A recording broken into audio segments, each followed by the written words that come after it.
The sky was heavy with gray clouds hanging low over the city like a warning no one was paying attention to. Trains moved across the bridges. Cars rushed through the streets. People walked fast, heads down, lost in their own lives. In a small apartment near the edge of the city, Michael Novak was already awake. He sat at a simple wooden desk, staring at a notebook without reading it. His room was not special in any way. A bed pushed against the wall, a shelf filled with university books, and a cracked window that let in cold air during the night. But to Michael, this room was everything he had. Behind him, his younger sister Selma was getting ready for school. She was humming softly while tying her hair, trying to ignore the silence in the room. "Are you going to sit there all morning again?" Selma asked without looking at him. Michael didn't answer immediately. His eyes were still fixed on the notebook in front of him. "I have a lot on my mind," he finally said. Selma sighed. "You always say that." Michael finally turned slightly and gave a small smile, the kind people use when they don't want others to worry. "Go to school, I'll be fine." Selma grabbed her bag and walked out of the room, but before leaving, she stopped at the door.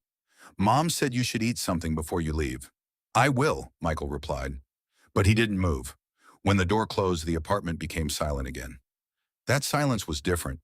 It felt heavy, like something had already happened, even though nothing had. Michael slowly opened the notebook on his desk. The pages were worn, as if they had been handled many times before. But he wasn't reading it yet. He was just looking at it, because that notebook didn't belong to him. It belonged to his father, and his father was gone. 3 days earlier, everything had been normal, or at least it seemed normal at first. Michael's father, Eric Novak, worked in financial logistics. He was a serious man, quiet, always thinking. He never joked much, and he never spoke about his work at home. But that night, something had changed. Michael remembered it clearly. His father standing in the kitchen late at night, staring out of the window instead of eating. "Dad?" Michael had asked. Eric didn't respond at first.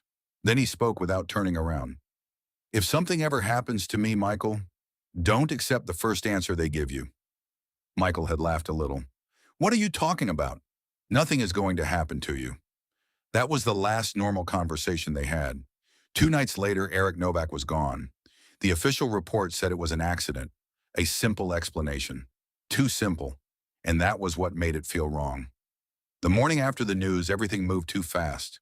Phone calls, official visitors, serious faces, words like procedure and incident being repeated over and over. Michael remembered standing in the hospital corridor, feeling like the world had slowed down around him. His mother, Anna Novak, could barely stand. Selma didn't fully understand what was happening yet, but she understood enough to be afraid. And Michael didn't cry. Not because he didn't feel anything, but because something inside him refused to accept what he was being told. There were too many details that didn't match, too many gaps, too much silence from people who should have been asking questions. Later that night, after the hospital, Michael went back home alone. That was when he noticed something strange. A black car was parked across the street. It didn't move. It didn't turn on its lights. It simply waited. Michael stood in front of the window for a long time, staring at it. At first, he thought it might be nothing, just a coincidence. But then he noticed something even worse. Inside the car, someone was watching him, not moving, just watching. And for the first time since everything started, Michael felt something cold inside his chest. Not fear, recognition. Like this was not random at all. Like he had already been seen, before he even understood why. And that night, while the city outside continued as if nothing had changed, Michael made a decision without speaking it out loud. He walked to his father's old room. The door had been left untouched since the incident. Inside, everything looked normal. Too normal. As if someone had tried very hard to make sure nothing looked suspicious. Michael moved slowly across the room. His hand touched the desk, then the shelves, then the wall. And that's when he noticed it. A small difference in the paint. A line that didn't match the rest of the wall. He pressed against it. Nothing happened at first. Then he tried again, harder. A soft click. A hidden panel shifted slightly. Michael's breathing changed. Slow. Careful. He pulled it open. Inside the wall, there was something waiting for him. A small notebook, old, worn, and hidden with purpose. Michael stared at it for a long moment before touching it, because deep down, he already knew.